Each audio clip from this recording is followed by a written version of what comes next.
Génesis 32, segunda parte.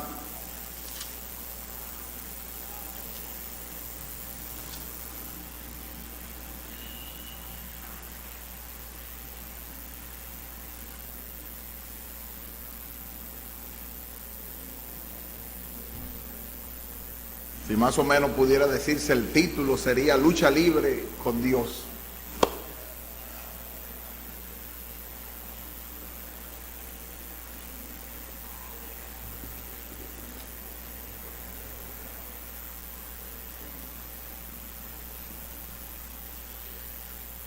Génesis 32, del 22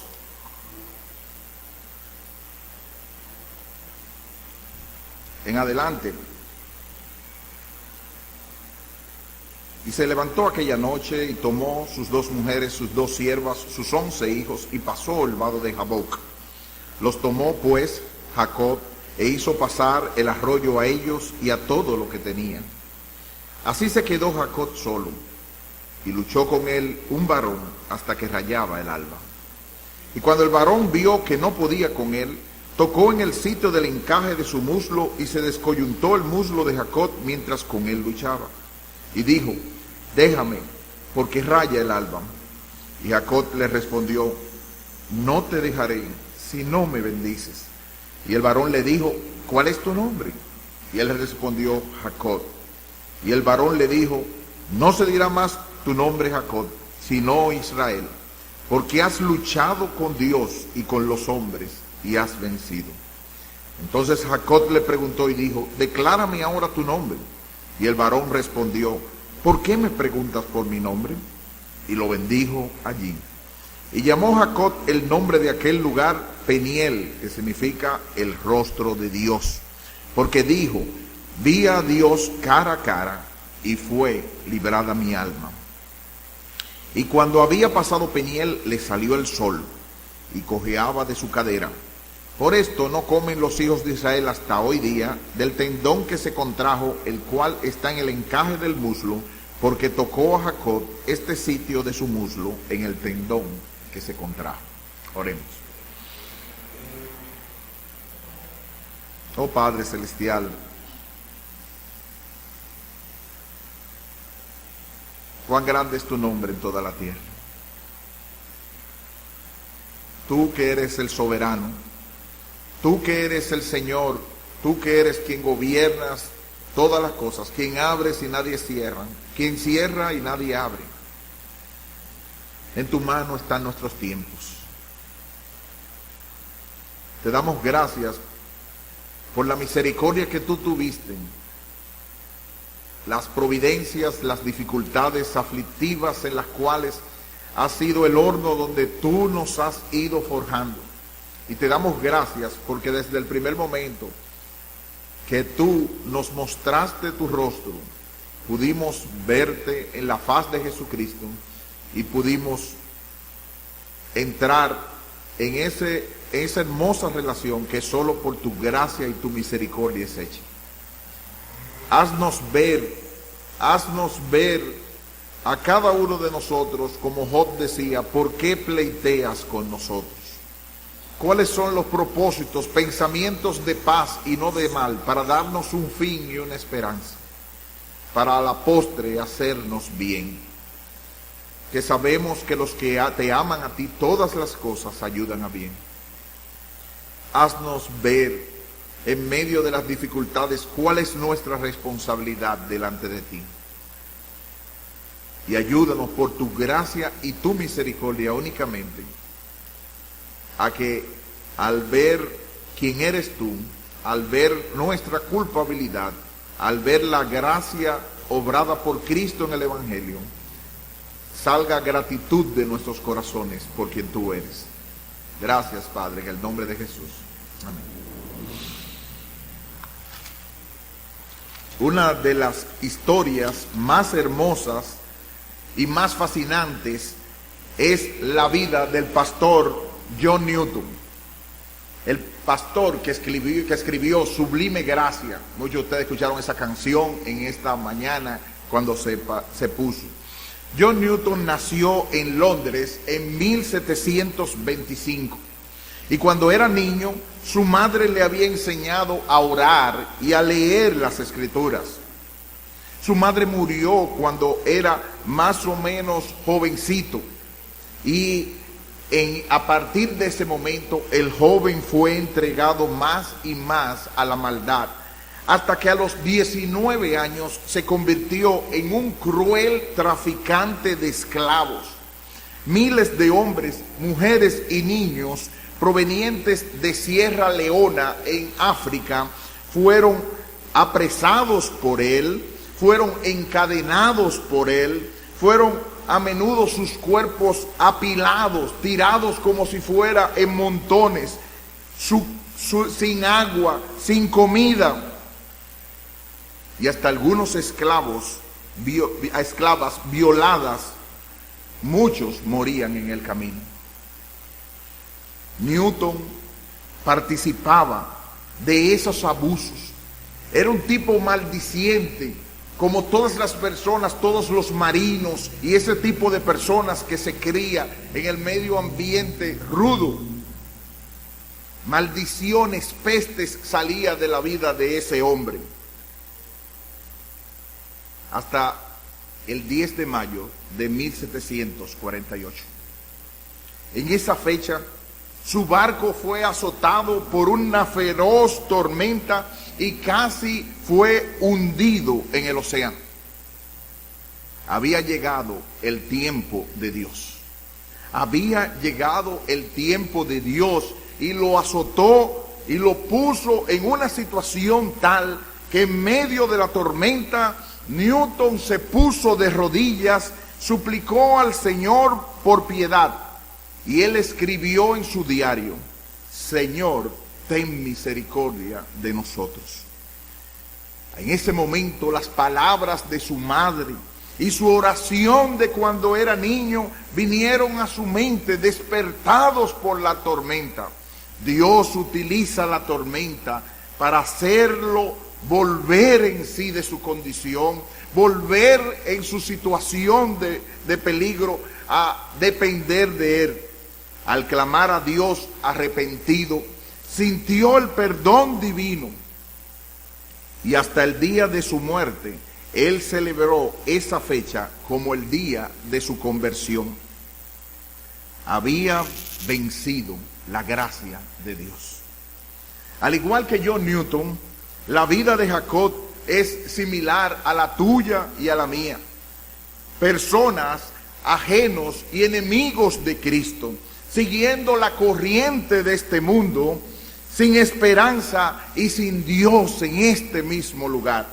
Pero Dios, que es rico en misericordia, por su gran amor con que nos amó, aun estando nosotros en pecados, nos dio vida juntamente con Cristo. Por gracia sois salvos. Y ese es el momento donde hemos estado hablando acerca de la vida de Jacob. Y Jacob hasta este momento no se había encontrado con Dios. Dios utilizó todos y cada uno de los hechos en la vida para, como nosotros decíamos, esperarlo en la bajadita, agarrarlo en el momento indicado y hacerlo venir hacia Él. ¿Qué debe utilizar Dios para hacerte venir hacia Él? Y estamos en muchos túneles, en muchas dificultades, y así como vemos en la vida cada uno de los casos de Jacob, Dios fue apretando, apretando, apretando y mostrándonos cómo a través del Génesis es necesario que a través de muchas tribulaciones entremos en el reino de Dios. El libro de Génesis fue escrito por Moisés y nos cuenta los inicios de todo, cómo fue que comenzó la creación, cómo fue que se originó el primer pecado, sus consecuencias, y desde ese momento fue anunciado en Génesis 3:15 que iba a haber un descendiente de la mujer que iba a aplastar la cabeza de Satanás y que su descendencia iba a ser destruida. Y en base a eso, todo lo que la Biblia nos muestra, todo lo que la historia nos muestra es acerca de cómo tenía que venir ese Redentor. Así que el centro de la historia es Jesucristo y nos quiere mostrar cómo a través de la vida de un hombre que él escogió, que fue Abraham, hizo un pueblo y cada uno de esos descendientes de ellos iba a ser la línea por donde tendría que venir ese Redentor que iba a salvar a personas de toda lengua, tribu y nación. Así que en esta ocasión tenemos a Jacob. Y Jacob es la persona donde Dios tiene que trabajar en un gimnasio, como nosotros hablamos en el tiempo anterior, y ahora como tiene que hacer una especie de lucha libre donde él tiene que trabajar con él, sitiarlo, ponerlo en una situación de debilidad para que le busque y le obedezca. Y en esta ocasión, para mí y muchos historiadores, muchos cristianos, muchos teólogos, fue la conversión de Jacob. Dios tiene que trabajar de esta manera para que Jacob se vea indefenso, sin necesitado de Dios. Es que Dios sabe que Él es el mejor bien y el único bien. Como alguien dijo, y lo pusimos en el Facebook, en la situación, en la frase de la iglesia, Él sabe que si hubiese otra cosa aparte de Él, nos la diera. Pero Él sabe que no existe ningún otro bien fuera de Él. Y Él tiene que llevarnos obligatoriamente hacia donde Él para hacernos bien.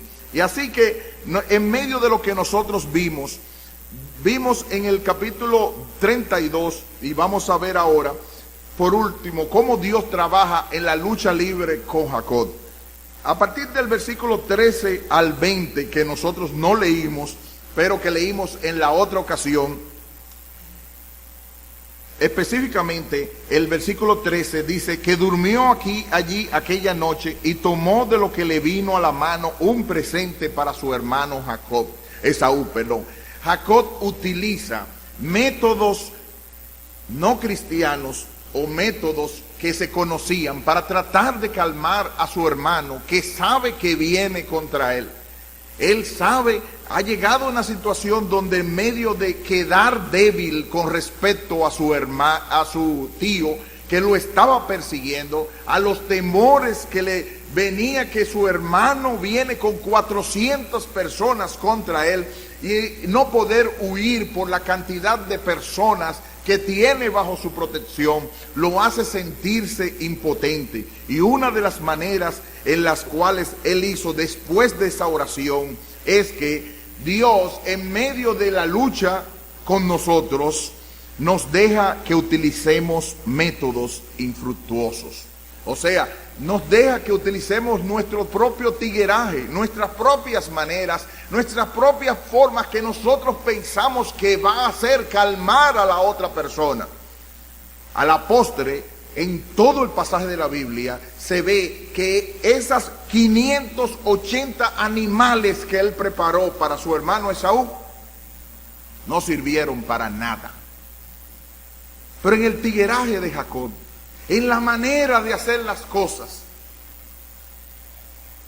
él pensaba que eso lo iba a hacer calmar. En ninguno, lean con detenimiento el relato, en ningún punto del relato, ni siquiera después de él, se nos hace pensar que esas 580 animales especiales le hicieron nada de mella a Esaú.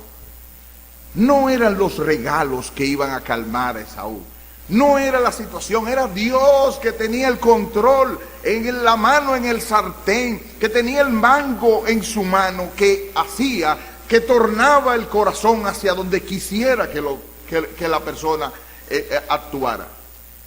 Pero en la manera de ser, Dios podía haberle dicho, y se le pudo haber aparecido, no tienes necesidad de darle esos 580 regalos a tu hermano, yo voy a hacer cambiar su corazón. Gasta todo lo cuarto que tú quieras. ¿Y qué manera de trabajar con nosotros?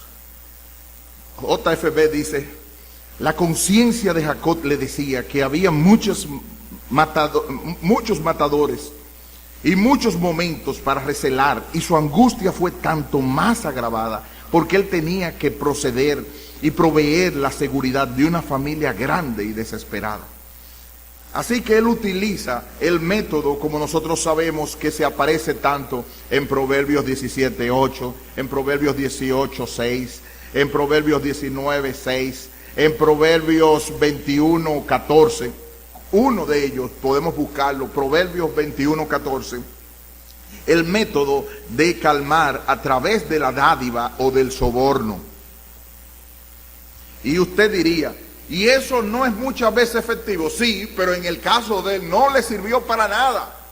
Y Dios se encargó de que eso fuera una realidad para mostrarnos que por más que pataleemos, por más que hagamos los métodos a la manera de nosotros, no va a funcionar si Dios no quiere que funcione. Si nosotros vemos en Proverbios 21:14, la dádiva en secreto calma el furor, y el don en el seno la fuerte ira. Momentos como esos nos hace ver que el método humano que tenemos nosotros de hacer que las cosas funcionen, sobre todo los padres de familia, estamos tan acostumbrados a utilizar los métodos de nuestro propio ser en vez de hacer lo que corresponde en sabiduría, en oración y en búsqueda. La mayoría de los cabezas de familia, hombres o mujeres, debieran estar postrados de rodillas buscando al Señor. Y en los cultos de los miércoles, derramando sus lágrimas aquí. En vez de, yo tengo el amigo fulanito de tal, y voy a hacer esta gestión, y voy a hacer esto. Pero Dios nos deja que sigan, que se estrellen, que sigan haciendo sus métodos mundanos, creyendo que con eso van a agilizar pasos. Sigan, sabiendo de que Dios tiene su manera, y la manera de Él es como va a funcionar las cosas. Y es que las gestiones humanas no funcionan, claro que sí. Yo tengo que cobrarle el dinero al que me debe, yo tengo que funcionar con esto, yo tengo que ser laborioso. Pero la Biblia nos encarga muchas veces, cansado de veces, y un cristiano debiera saberlo de verdad, que solamente de rodillas, que solamente buscando el rostro de Dios, que solamente haciendo lo que la voluntad del Señor quiere, es que va a poder seguir hacia adelante. Que separados de nuestro Señor Jesucristo nada podemos hacer. Así que Él dejó en medio de la lucha, no sé si cuántos han visto formas de lucha libre, que el contrincante parece que está funcionando la estrategia, y él utiliza hasta la fuerza del mismo, especialmente en judo, la fuerza del mismo oponente para él hacerle vencer. Y Dios deja que las circunstancias cojan un curso controlado por él. Y yo te pregunto, ¿está Dios trabajando con tu propia vida? ¿Está Dios de una manera que te quiere atraer y tiene que trabajar en una lucha así contigo? No pienses que está funcionando las estrategias no cristianas que tú quieres hacer. Eso no va a funcionar. En segundo lugar, en medio otra estrategia en la lucha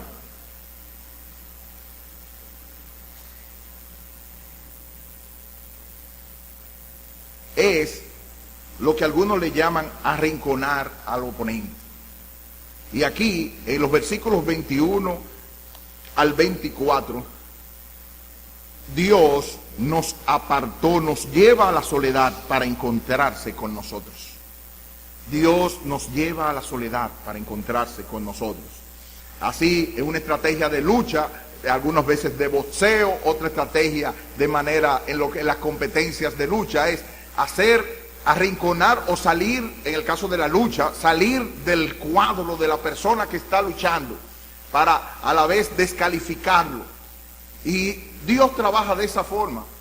Algunas veces, la mayoría de nosotros no, principalmente tenemos un error como dominicanos, no nos gusta meditar. Principalmente personas tan prácticas. Desde que yo me siento, así le pasaba a mi papá y a mucha gente práctica, desde que yo me siento comienzo a dormirme. pues camine y tenga un tiempo a solas con Dios. El caso es tener el tiempo a solas con Dios. Una de las mejores y formas más hermosas en las cuales yo converso con Dios después de tener mi devocional es caminando media hora, que yo hago todos los días y lo hago alrededor de algunos lugares. Y ese es el tiempo para hablar, desahogarme con Dios y a la vez escuchar, meditar alrededor de su palabra. Así que vemos en el versículo 21 al 24 del 32. Pasó pues el presente delante de él y él durmió aquella noche en el campamento. Y se levantó aquella noche y tomó sus 2 mujeres, sus 2 siervas y sus 11 hijos y pasó el vado de Jaboc. Los tomó pues e hizo pasar el arroyo a ellos y todo lo que tenía. Así se quedó Jacob solo. Así se quedó Jacob solo. Y es la manera como Dios tiene que trabajar.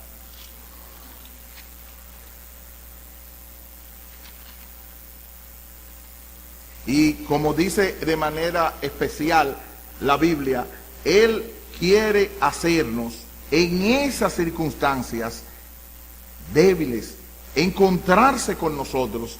Como decía alguien, al encontrarnos a solas con Dios es cuando las cosas buenas empiezan a ocurrir.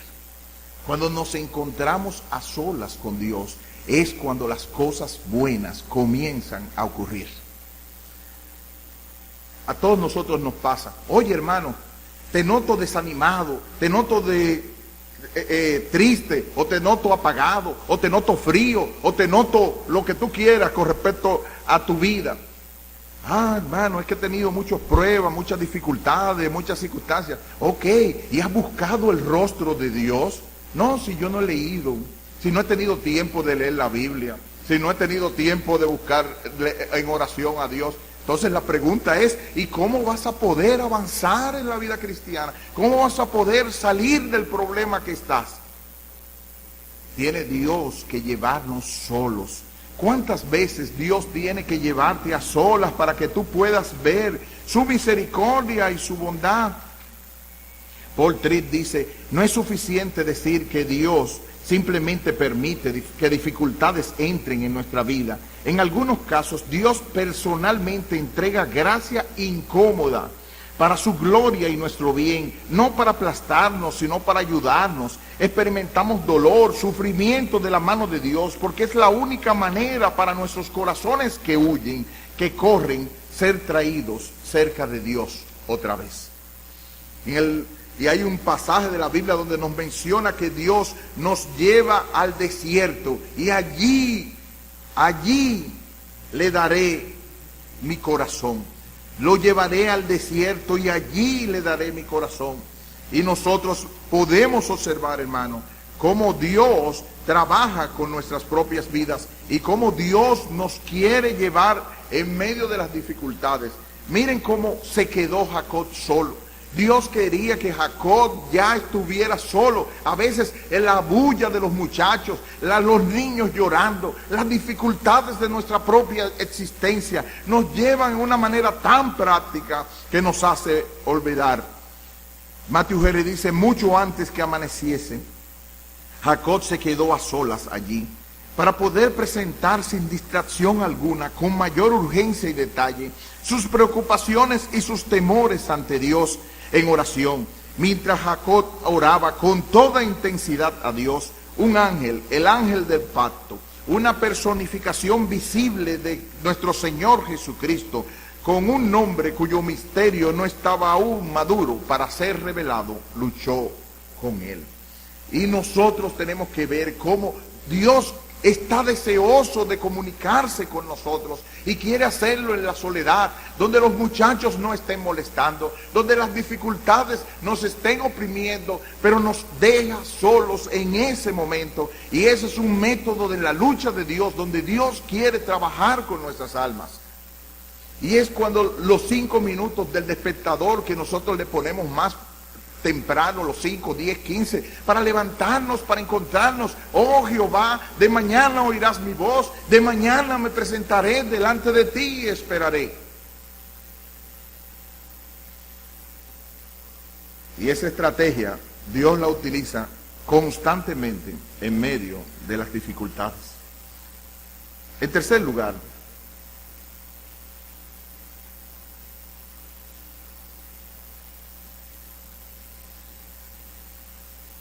lucha con nosotros hasta transformarnos. Y la idea es un método, yo le daría, que nos aplica la llave. Nosotros, no sé quiénes saben cómo en lucha libre se utiliza una llave. Hay una llave para ya agarrarlo y dejarlo en el lugar sin que se pueda mover. Ese puede ser una llave por atrás, una llave. Recuerden que la persona tiene que durar ciertos segundos en medio del lugar para ser vencido y para ganar. Y ahí es cuando Dios aplicó la llave especial para el trabajo con Jacob. Así que dice el versículo 24, parte 2, y luchó con él un varón hasta que rayaba el alba. ¿Quién era ese varón? Claramente, o sea, no tan claramente, pero por todas las cosas que se ve, fue nuestro Señor Jesucristo sin haberse hecho carne, o sea, una personificación, nuestro Señor Jesucristo antes de entrar en carne, antes de tomar la carne, antes de nacer, Él fue el que trabajó. Vean lo que dice Oseas 12. Oseas, ¿y dónde queda ese tipo? Bueno, después de Daniel, de los profetas mayores, aparece Ezequiel, Daniel, Oseas. Oseas, ¿qué es Oseas? Capítulo 12, versículos 3 y 4, 3 al 5.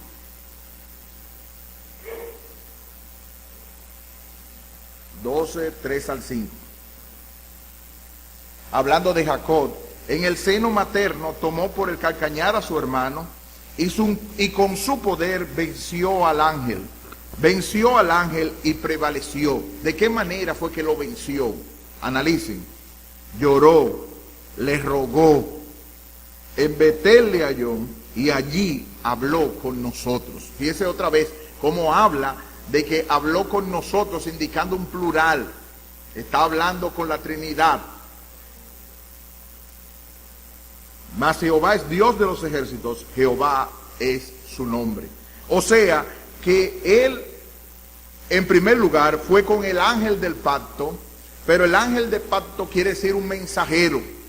Si nosotros vemos en el mismo capítulo 32, él estaba seguro que había hablado con Dios. Y ahí se ve el misterio de la Trinidad.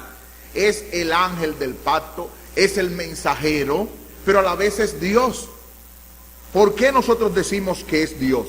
Porque dice ahí en el versículo, en capítulo 32, versículo 30, vi a Dios cara a cara y fue librada mi alma. Él no dice vi a un ángel. Él no dice vi a un mensajero. Él vi a Dios cara a cara y fue librada mi alma. Es decir, que fue Jesucristo que estuvo ahí. ¿Y qué fue eso? ¿Una lucha de verdad o una lucha imaginaria? Hay teólogos que se tiran de cada uno de los dos lados. Calvino y otras personas piensan que fue algo en sueños y en visiones, o sea, que la persona tuvo en ese momento. Pero hay otros y parece más que fue una lucha verdadera, física. Cada quien entiende. Lo más importante, nosotros sabemos que si un ángel mató a 14,000 asirios y con un solo ángel, ¿qué puede hacerle a alguien a luchar contra Dios? Pero es la manera con que nos quiere indicar que Dios entra en una relación especial con esa persona. Y fíjense cómo fue que luchó y venció. Dice Oseas 12 que fue que lloró y le rogó. No fue de, espérate, yo te voy a meter una llave. No fue de esa forma. Fue rogando, fue llorando, fue pidiendo. Que durante toda esa noche trabajó Dios con esa persona. ¿Cómo tiene que trabajar Dios contigo? ¿Cómo tiene Dios que hacer contigo para que llores, para que busques su rostro, para que te quiebres? En medio de esas cosas, Analiza estas llaves que él utilizó versículo por versículo. En primer lugar, luchó con su suficiencia, tenía que destruírsela, tenía que derribarlo. Versículo 24, luchó con él un varón hasta que rayaba el alba. Y cuando el varón vio que no podía con él, tocó en el sitio del encaje de su muslo y se descoyuntó el muslo de Jacob mientras luchaba.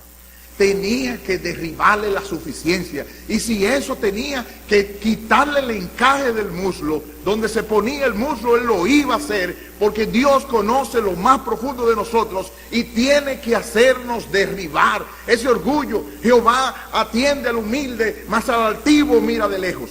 Tiene que vaciar ese orgullo de nosotros para que nos parezcamos a nuestro Señor Jesucristo, y en base a eso, como dice J.I. Parker, Dios tuvo que trabajar con esa autosuficiencia. Había llegado el momento de Dios, dice J.I. Parker. Esa noche, cuando Jacob estaba solo a la orilla del río Jaboc, Dios le salió al encuentro. Transcurrieron horas de agudo conflicto espiritual y, según le pareció a Jacob, físico también.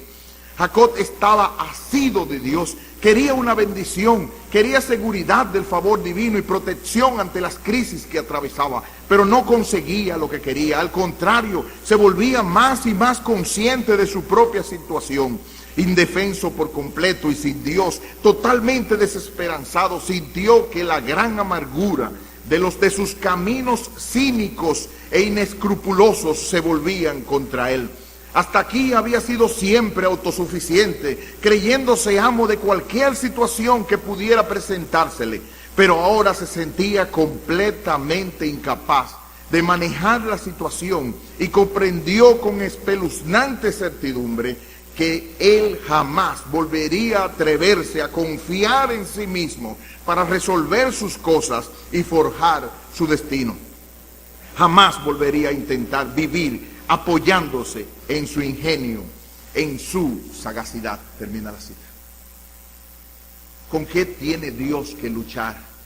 ¿Dónde Dios tiene que poner el dedo para derribar la suficiencia tuya, para hacerte ver que es por gracia, por medio de la fe y dependiendo de él?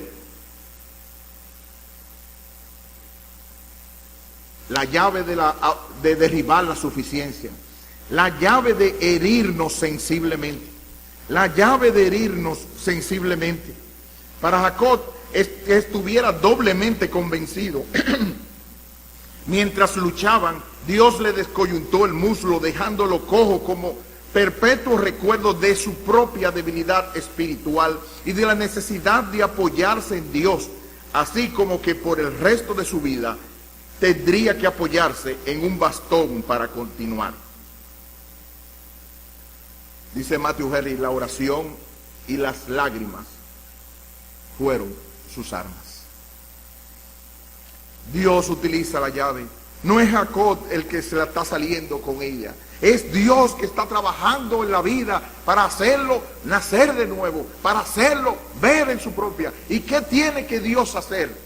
¿Qué tiene que Dios hacer contigo para que puedas venir hacia donde Él, o hacia arrepentido, arrepentida, dependiente solamente de Él y de los métodos que Él dice en su palabra?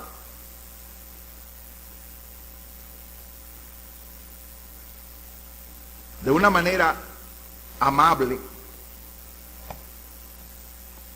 no se ve claramente en el versículo 26. El ángel podía haberlo destruido en un solo momento, nuestro Señor podía haberlo destruido en un solo momento. Pero así como le dijo a Moisés, déjame para poder yo destruir a este pueblo en Éxodo, así mismo quiere trabajar con el corazón de la vida. No es Dios el que está preso, es Jacob que necesita entrar en una situación y Dios le dice, déjame porque raya el alba. Es una manera de que él se encuentre ya en el nuevo nacimiento con él y le dice, Jacob, no te dejaré si no me bendices. Ahí en el original, ahí en la palabra, pudiera parecer diferente. Parece que como si fuera con la soberbia de la juventud. No, yo no te dejo. No fue esa la situación, fue pidiendo cacao. Como dice en Oseas 12, fue llorando y rogando: yo no puedo salir de aquí si tú no me bendices. Es que yo te necesito, es que yo no puedo moverme sin ti.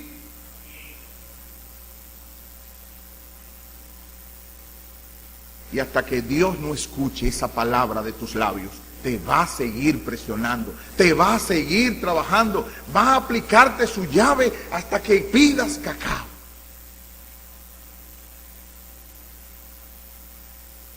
Yo no sé qué Dios va a tener que hacer contigo. Hay gente tan dura, que como dice 1 Corintios 11, Dios tiene que matarlo. Pero Dios va a hacer todo lo que sea necesario para que no seamos condenados con el mundo, como dice 1 Corintios 11. Para conformarnos a la imagen de su Hijo. Y yo no quisiera ser una de las personas que me lleven más para allá de la escuela de la obediencia por causa de rebeldía y de insubordinación ante la voluntad de Dios. Así que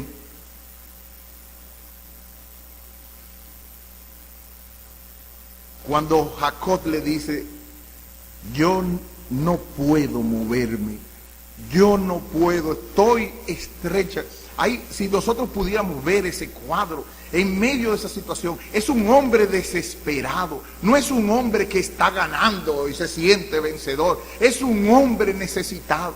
Y todos nosotros nos hemos visto en esa misma circunstancia. Dios mío, eres tú, de madrugada te buscaré, mi alma tiene sed de ti, mi carne te anhela en tierra seca y árida, donde no hay aguas, para ver tu poder y tu gloria, así como te he mirado en el santuario. Oh, todo cristiano sabe ese momento. Todo cristiano se ha visto en esa circunstancia, pero el verdadero cristiano no se queda con esa condición. Si aún en medio de su frialdad, en medio de sus circunstancias difíciles, háblale a tu alma, le habla a tu alma como el Salmo 42, ¿por qué te abates, su alma mía? ¿Por qué te turbas dentro de mí? Espera en Dios, salvación mía, aún he de alabarle, salvación mía y Dios mío, mi alma está abatida en mí. Me acordaré, por tanto, de todas las situaciones que tú desde el Jordán, desde el monte Tabor, un río llama al otro a la voz de sus cascadas.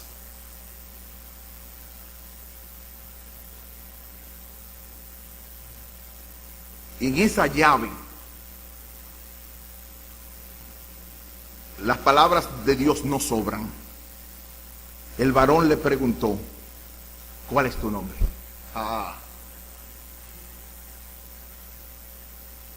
¿Saben por qué le preguntó su nombre?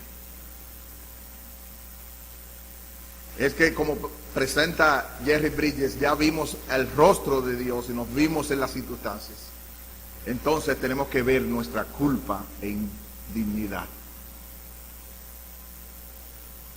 ¿Cuál es tu nombre? Y él respondió: Jacob.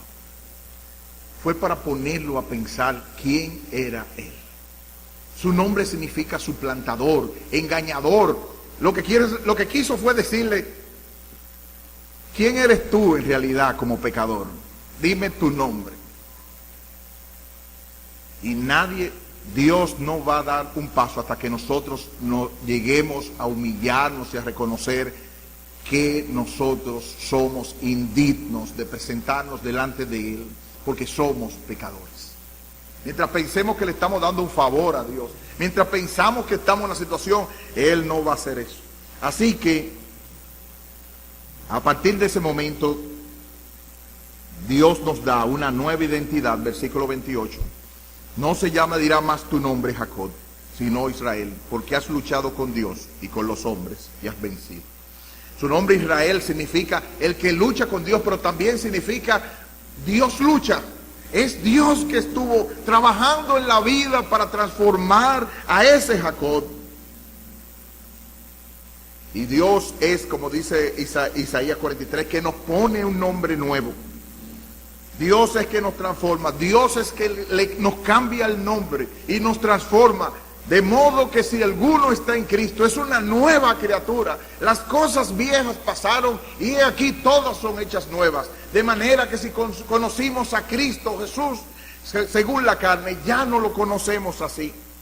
Hay una transformación, hay un nuevo nacimiento y un nombre nuevo nos ha puesto. Tenemos un nombre nuevo en la gloria y ese nombre nuevo con que nos pone, nos impregna. Tú eres el que lucha con Dios o Dios ha luchado contigo de tal manera que ha derribado todas las cosas y a partir de ahora seguirás venciendo a los hombres. Y por esa razón tú eres un hijo de Dios, tú eres una persona transformada. Recuerda de quién tú eres, porque a partir de ese momento, como aparece en el peregrino, al ver la cruz, al ver las circunstancias, al enfrentarte cara a cara con Dios, tú eres una persona nueva, has sido bendecido.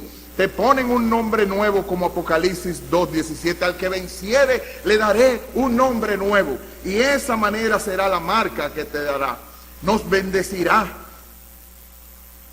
Y por último, dice el pasaje, y no lo vamos a desarrollar ese, nos premia con su presencia. Nos premia con su presencia. Él lo bendijo, tomen el Salmo 67, 1, 6 al 7. Dios es el que nos bendice después de la lucha, después de la batalla, como dice Isaac Watts. Dios nos coronará. Después de la lucha, después de esas dificultades, nos deja un recuerdo de su debilidad, la cojera para toda la vida, para que te recuerdes que no eres tú, como apareció en Pablo en 2 de Corintios. Yo termino con estas palabras. Jacob llegó a odiarse con todo su corazón por primera vez en su vida. Jacob sintió odio, verdadero odio, dice J.I. Parker, por esa astucia que tanto había apreciado en él mismo. Por esa astucia Esaú estaba en contra de él, justamente, por cierto, sin mencionar a Labán, y ahora por la misma razón, según le parecía a él, Dios se negaba a bendecirlo nuevamente. Déjame, dijo aquel con quien luchaba. Parecía como si Dios mismo estuviera por abandonarlo, pero Jacob se aferró a él y le dijo, no te dejaré si no me bendices. Como si dijera, es que no puedo salir de aquí si tú no estás conmigo y me bendices. Entonces Dios pronunció sus palabras de bendición, porque a esta altura Jacob se reconocía débil y desesperado, humillado y dependiente. Fue ahora que podía ser bendecido. Él debilitó mi fuerza en el camino, dice el Salmo 102:23. Y eso es justamente lo que había hecho Dios con Jacob. Cuando Dios hubo terminado con Jacob, no le quedaba un ápice de autosuficiencia. Jacob venció en su lucha con Dios, en el sentido de que simplemente se aferró a Dios mientras el Señor lo debilitaba y forjaba en él un espíritu de sumisión y autodesconfianza, de que había anhelado la bendición de Dios hasta tal punto que se mantuvo asido del Señor mientras duró esa penosa humillación, hasta que llegó tan abajo que Dios lo levantó, hablándole palabras de bendición y asegurándole que no tenía por qué temer a Esaú. Es cierto que Jacob no se convirtió en un santo hecho y derecho de la noche a la mañana, pero en principio Dios, atiende hermano, Dios había ganado la batalla para siempre. Jacob no volvió a deslizarse jamás por sus viejos caminos. Jacob el cojo había aprendido la lección. La sabiduría de Dios había realizado su obra. Termina así. Fue Dios el que ganó. Fue Dios el que su gracia, así como John Newton, y esa gracia Dios le está mostrando para ti.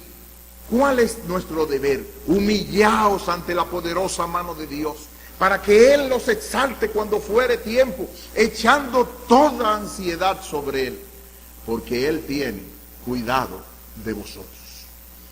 Y a ti que estás en Cristo, Quizás Dios está trabajando contigo para hacerte venir a los pies de Él. Y esas pruebas y esas dificultades que te están arrojando a la orilla, que están destruyendo tu confianza, es para que te apoyes en el Señor, para que lo busques, para que le creas en esta misma semana que aparece, recordando a nuestro Señor y Salvador Jesucristo, que luchó con Jacob y que te ha puesto sitiado, te ha rodeado para pedirte que te rindas, que entregues tu vida a Jesucristo. Si tú escuchas hoy la voz, no endurezcas el corazón. Jesucristo vino a este mundo, vivió una vida perfecta, murió en una cruz para que todo aquel que en Él cree no se pierda, mas tenga vida eterna. Y si tú crees, si vienes arrepentido delante de Él, Dios promete, Jesucristo promete, que el que a Él viene, en ninguna manera le echaré fuera. Ven a Cristo, arrepentido, sin condiciones, así como se rindió Jacob, aferrado delante de Él. Y Él promete que el que se humilla será enaltecido. Que el Señor tenga misericordia de ti. Padre, haznos ver por qué contiendes con nosotros. Haznos ver tu misericordia de hacernos bien, de ayudarnos a que alcemos los ojos, a que nos aferremos, a que dejemos nuestra autosuficiencia, para que echemos toda nuestra ansiedad sobre ti. Perdónanos, Señor, si hemos sido autosuficientes, si hemos utilizado los métodos del mundo y no los tuyos. Y ayúdanos en esta semana a vivir para ti, renovados, habiendo visto el rostro tuyo, Peniel, que el lucero de la mañana alumbre nuestros corazones, que nos salga el sol de justicia, nuestro Señor Jesucristo, ya sea cojeando, ya sea arrastrándonos si es posible, pero caminando en el camino de santidad. Ayúdanos, Señor, en el nombre de Jesús.